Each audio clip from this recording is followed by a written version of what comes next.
The Virginia Cable Telecommunications Association and your local cable provider presents Cable Reports.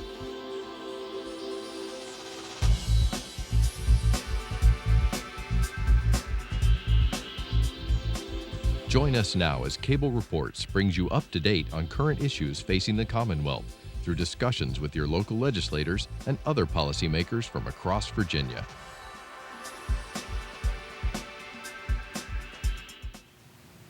From the General Assembly and the City of Richmond, I'm Woody Evans for Cable Reports, brought to you by the Virginia Cable Telecommunications Association and Cox Communications, connecting Virginians to their government. We're pleased to have with us representatives from Northern Virginia, Fairfax County. Delegate Marcus Simon, good to see you, sir. Good morning, Woody. Good to be here. Senator Scott Surovell, good to see you. Great to be back, Woody. Delegate David Bulova, good to see you, sir. Great to see you, too. The governor has a pretty expansive program in terms of economic development. Talk to us about it in general, and I know you have some economic development matters around George Mason University. Yeah, sure. And so, this is one of those areas that I think there's going to be some strong bipartisan support on, and something the governor ran on, and I think all of us are serious about is economic diversification for Virginia. Sequestration hit us very hard, particularly up in Northern Virginia. And so the question is, how do we make sure that we diversify our economy moving forward? George Mason University, which I represent, really is a potential catalyst for all that. And so I was pleased that the governor has put in funding to match private dollars for cybersecurity, translational medicine, biomedicine, so that we really get our research universities like George Mason working together with our hospitals, working together with our private sector. And so a little seed money is going to go a long way, and I'm very excited about supporting those prospects. And tell us what's happening just in terms of higher education these days. The governor plans to infuse additional monies there as well. Yeah, and having a son who started William and Mary this semester, I'm painfully aware of how expensive that's gotten. And Virginia's really rolled back its responsibility with respect to funding higher education. I think William and Mary now is about 7% funded by the state, and this budget moves us forward. I think there's about $150 million that's going to higher education. A lot of really worthy causes. I guess the only thing that gives me a little bit of a pause for concern is only $50 million of that is going to go towards things that will actually moderate or potentially reduce tuition.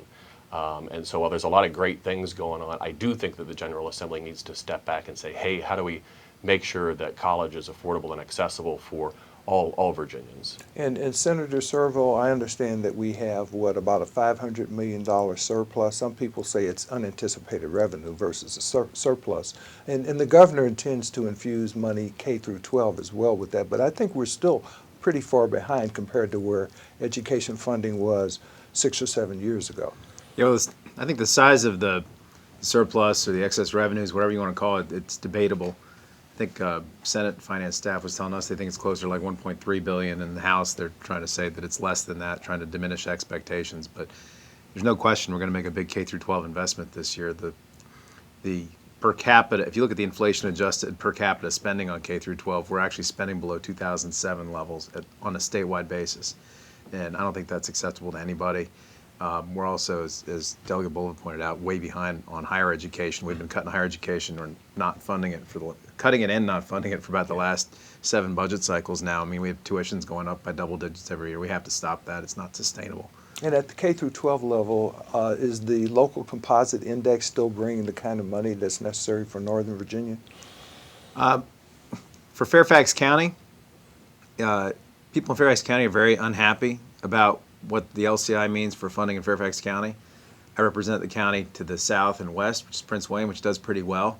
And so it's kind of hard to generalize in Northern Virginia because people feel differently about it. But for Fairfax County, there's no question that we don't really get a fair share. We get about 20% of our budget covered by the state. However, I think one thing that a lot of people don't realize is that in the re-benchmarking that's happened over the last 7 years, Fairfax County has actually done a lot better than the rest of the state. I think we've seen, I think it's over 100 million, it's about $160 million, I think, new money come in from the state since 2010, which is not only better numerically than everybody else, but its percentage, our amount has grown a lot faster than everybody else. So it has been a little better than I think people realize. And Delegate Simon, I assume these same issues are affecting your constituents in your district. Yeah, that's right. And the other thing that we hear a lot about down here is that we heard a floor speech yesterday about how rough things are financially and economically in the southwest part of Virginia. But we've got a lot of at-risk kids in Fairfax as well, in Fairfax County.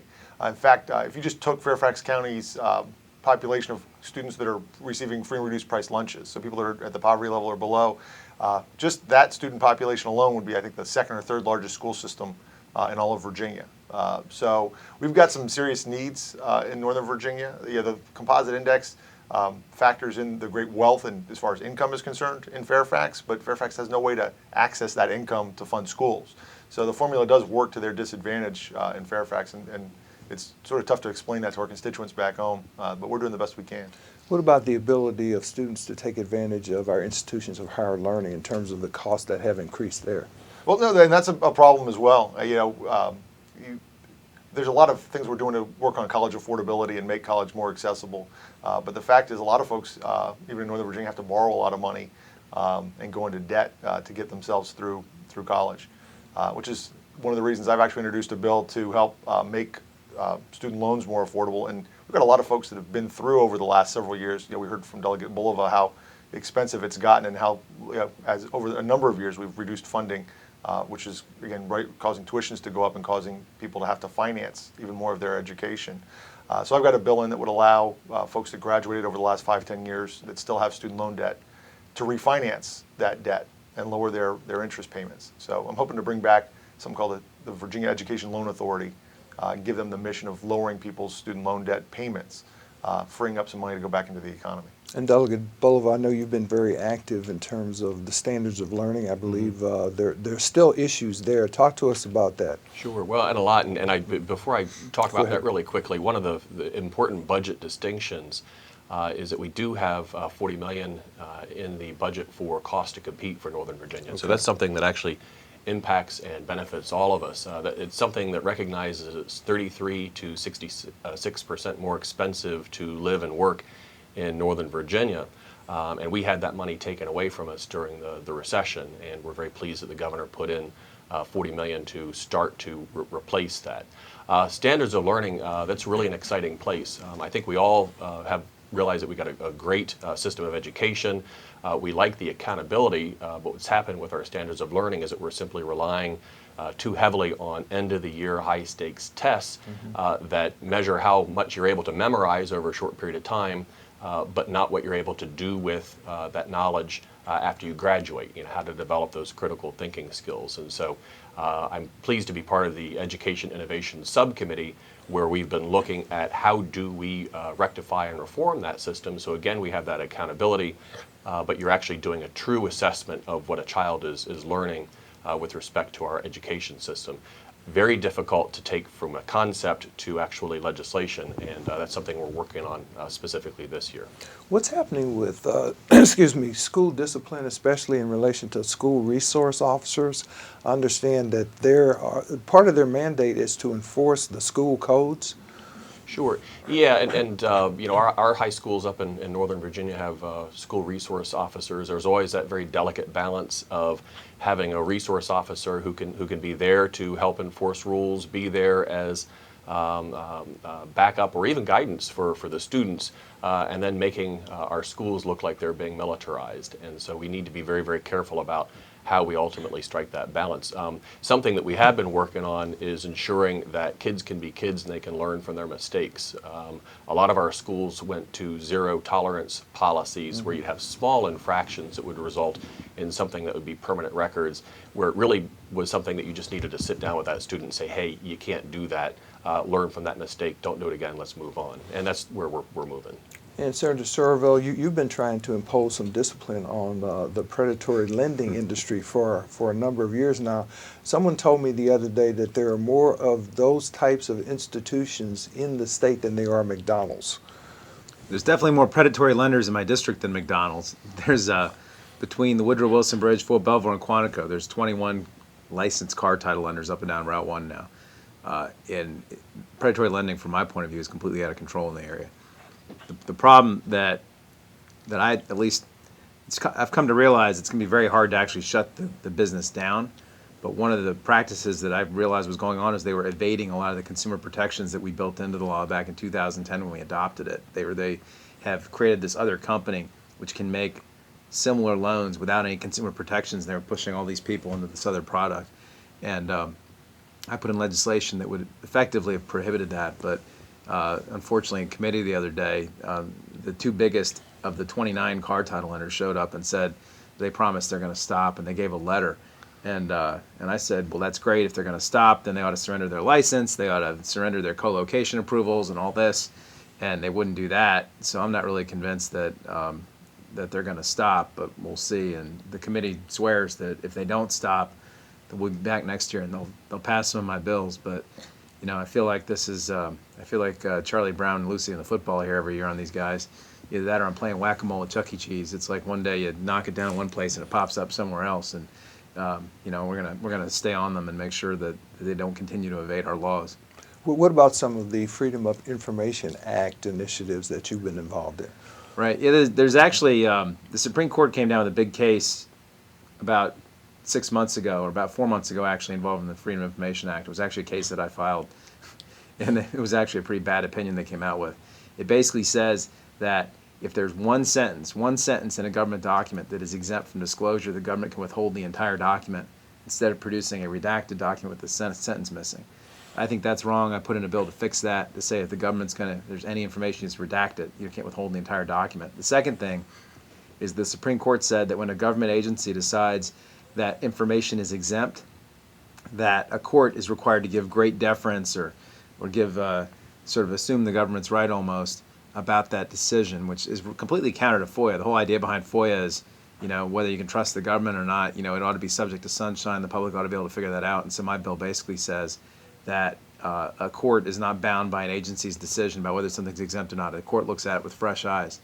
And Delegate Jim LeMunyon, who's the chairman of the FOIA Commission, Republican from Western Fairfax, he's carrying that bill in the House for me. It's supported by the FOIA Commission. Virginia Press Association's behind it. I'm pretty optimistic that we'll get that through. Great. And Delegate Simon, campaign finance disclosure is something that you are pursuing this year. Yeah, well, this will be the third year in a row that I put in my bill talking about, you know, Lucy and the football. But I've been putting in a bill every year since I got here that says that you can't convert your campaign funds to personal use. Virginia is one of only 3 states that doesn't have an explicit, you know, make it a crime to take money out of your campaign account and spend it on anything you want. And we've actually got examples in Virginia of that happening with candidates in the past. This year, I hope it's a little bit different. The governor put together a commission on integrity in government and ethics, and they come up with a number of proposals. And this year, their number one proposal, the top line was, you know, prohibit the personal use of campaign funds. You know, the issue is, you know, it's bad enough, I guess not say bad enough, but it's one thing that we can accept unlimited amounts of contribution from any source we want to, regardless of whether they do business, you know, in front of our committees and whatnot, and corporations, all those things can give us unlimited amounts of money. But on top of that, there's no real limit on how you spend it. So, I mean, what's the difference if somebody from a big corporation comes and says, here's $10,000 for your campaign? Okay, that's one thing. I guess people expect I'll use that for bumper stickers and yard signs and literature and communicating with voters. Well, here's $10,000. Just put it in your checking account. Do whatever you want with it. Go to dinner, buy a new car, you know, go to a Redskins game. You know, if they say go to put it in your checking account, that sounds, I think, to most people like I'm being bribed. But if there's no functional difference between my campaign account and my personal checking account, yeah, then what is the difference when those checks come in? It's also been, you know, the big loophole for the gift limit. We've actually made really great progress on gifts and limiting gift amounts and putting gift caps. But then if you say, okay, well, I won't give you a gift, I'll just again write a campaign check to you. You go buy yourself the bottle of wine. You go buy yourself the $15,000 watch with it.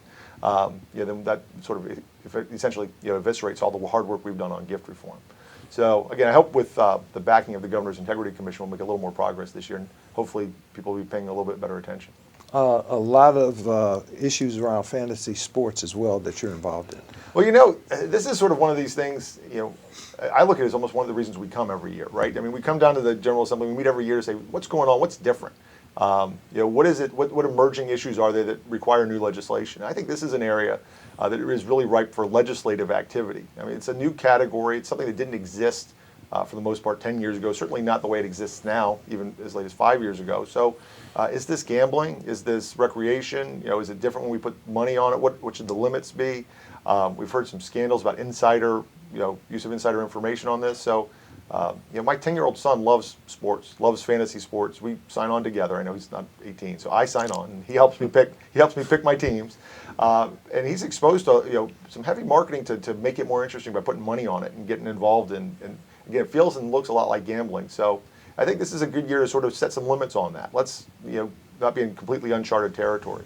And the industry agrees. I mean, the industry doesn't want to wake up one day and have an attorney general decide, you know what, this looks like gambling, I'm going to outlaw it. That's happened in some states.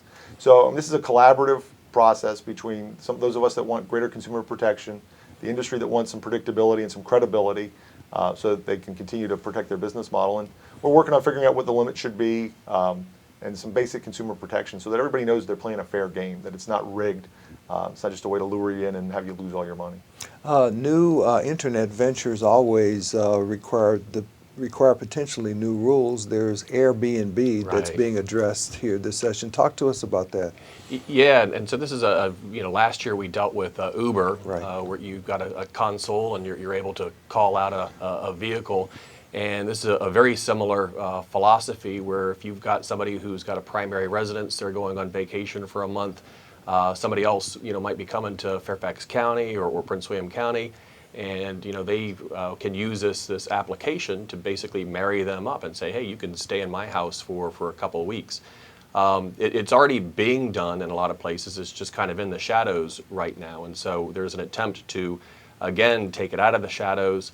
Actually regulate it so that localities can get some of the tax money that they're due on that.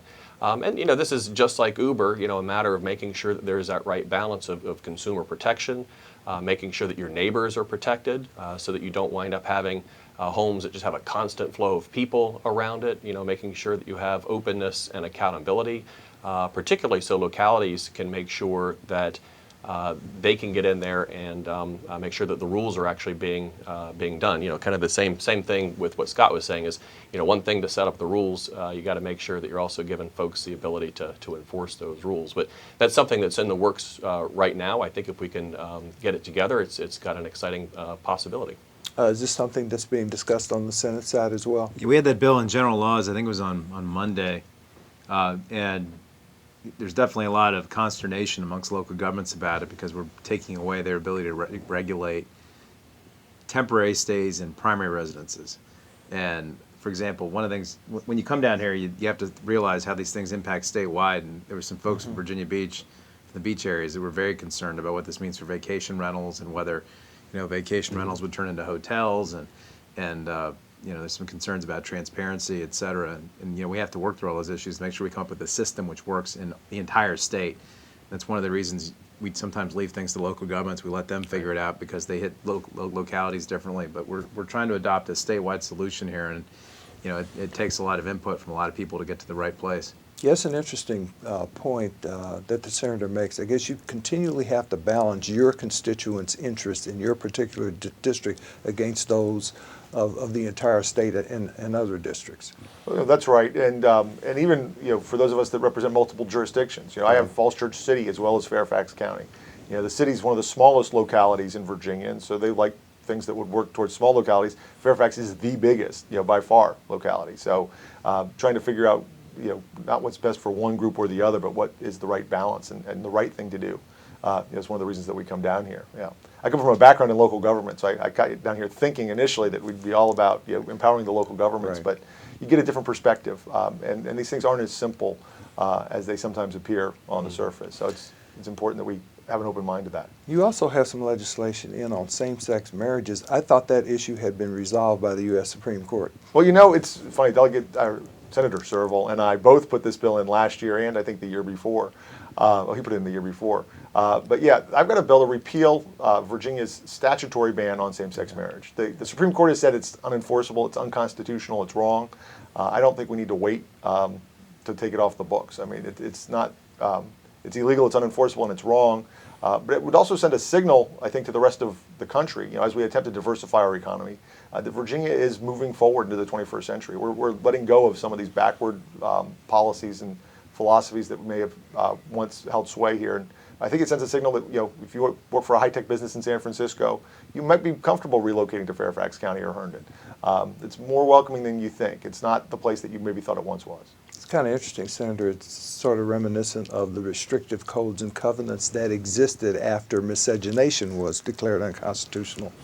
You know, these things are still out there. Actually, the property, the neighborhood behind my house has covenants on it that prohibit anybody who's not of the Caucasian race living there, which some people interpret as applying to Jews, obviously African Americans, Hispanics, and those are still on the books, although the Supreme Court has held they're not enforceable anymore.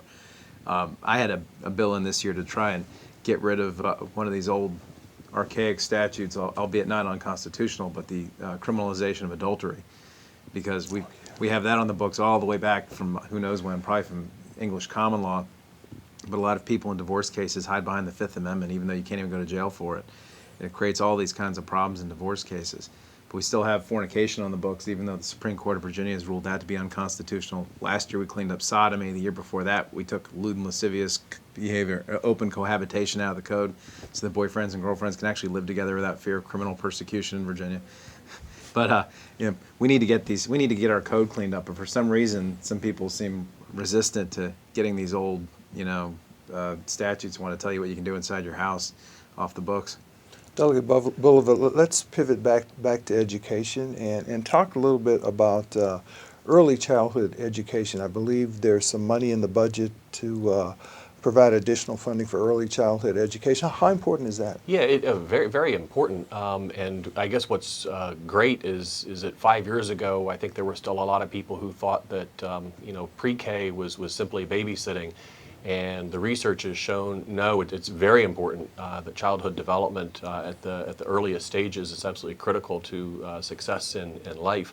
From a policy side, I think we're working in that direction. From a budgetary side, for those who can't afford that on our own or on their own, that's the big question. The way that funding is set up in Virginia's budget right now, it has very high barriers with respect to matching requirements for localities, very difficult to find space, and so oftentimes we'll leave money on the table each year that could have gone towards childhood education. And so we have budget amendments in here now to help facilitate the flow of that funding to those who ultimately need it. And so I think that's something that we need to support. The other thing is that statistically, somebody who goes through childhood education will have a bump, a significant bump, but because that's not always carried forward through early elementary school, you start to lose that edge.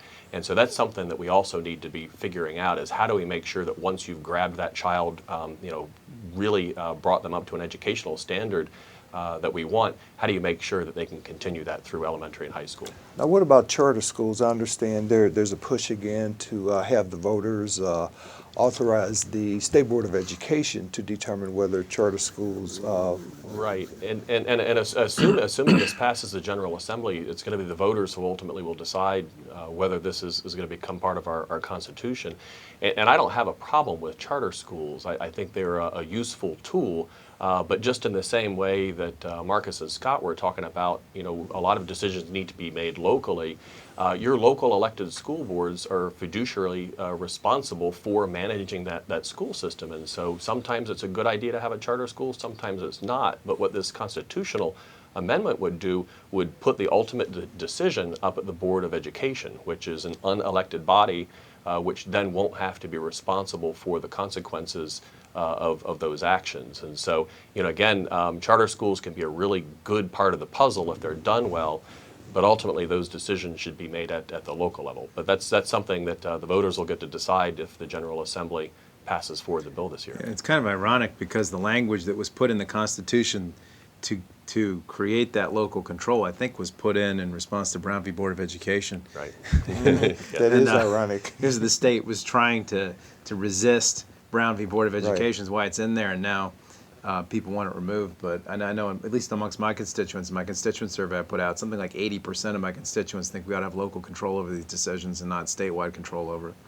Right. Something tells me that transportation is still a big issue up in your district. Yeah, now the economy's come back a bit, transportation is back to being number one. And, I think there was a myth out there that this bill we passed 2 years ago solved the problem. It didn't. It only funded about 20% of the long-term need.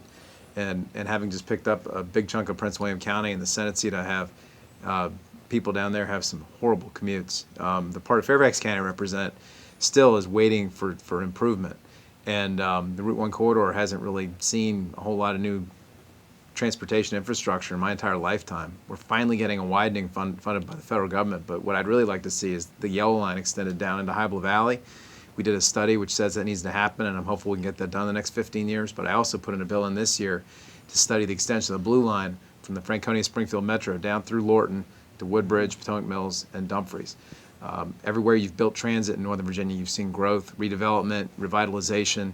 Transit-oriented development is where everybody wants to live, yuppies all the way up to seniors. And I think that's where you're going to start to see most development activity in Northern Virginia, and we need to build transit to facilitate it. What's happening with the I-66 tolling proposal that you guys are going to have to deal with? Well, you know, it's an interesting question. I live actually, my district is the intersection of I-66 and 495, and I've got inside the Beltway and I've got outside the Beltway. I've got neighborhoods that just lived through the installation of hot lanes on 495 and had their backyards taken and sound walls put up, and now they're finding out their sound walls are about to be torn down so that we can redo 66, the ones they just got built. You know, there's a number of different proposals out there. Hopefully we'll find a middle ground. There's some of the no tolls no matter what kind of proposals out there. I don't think that that's very productive. I think we need to try and solve the problem. I think that what we've gone to, which is a sort of a scaled back tolling inside the Beltway, where you only are really tolling lanes that people couldn't use anyway, unless they were in an HOV vehicle. So we'll only toll it in the rush hour direction that was HOV before. We might expand the hours a little bit. Does actually create more options. And I think we've got some legislation to tie tolling to expansion of lanes. So we're not going to toll lanes that are already built. We use that tolls to create more and new capacity. But that's another issue where you've got, you know, folks inside the Beltway, and, you know, my constituents say, hey, look, we moved here to be close so that we wouldn't have to deal with the commutes that Scott's, you know, constituents have to deal with. And we pay more for our houses, and we take smaller houses and for more money so that we have access to transit and bike paths and other alternatives. And so why do we have to give up our backyards and, you know, suffer through all this construction while you guys build more lanes and pave over our neighborhoods to make way for folks from the outer counties to come in? And Delegate Bulova, I know we've got about 30 seconds left, but I know you have quite a bit to say about I-66. Yeah, and my district stretches from the Beltway on I-66 all the way out to the other side of Centerville, and I think Mark has really kind of hit it on there, which is, you know, I think we have a strong reaction against tolling existing infrastructure where you're not creating new infrastructure that is going to benefit those individuals. And so I've got a number of bills in, you know, again, trying to hit that sweet spot of making sure that we fix our infrastructure, you know, but we also are fair to the toll providers. Great. Thank you for being with us. Delegate Marcus Simon, good to see you. Thank you. Good to see Senator you. Scott Surovell, glad to have you back. Always fun, Woody. And Delegate David Bulova, good to see you, sir. Pleasure. Great to see you. Thank you for watching Cable Reports, brought to you by the Virginia Cable Telecommunications Association and Cox Communications. Until next time, I'm Woody Evans. Mm-hmm.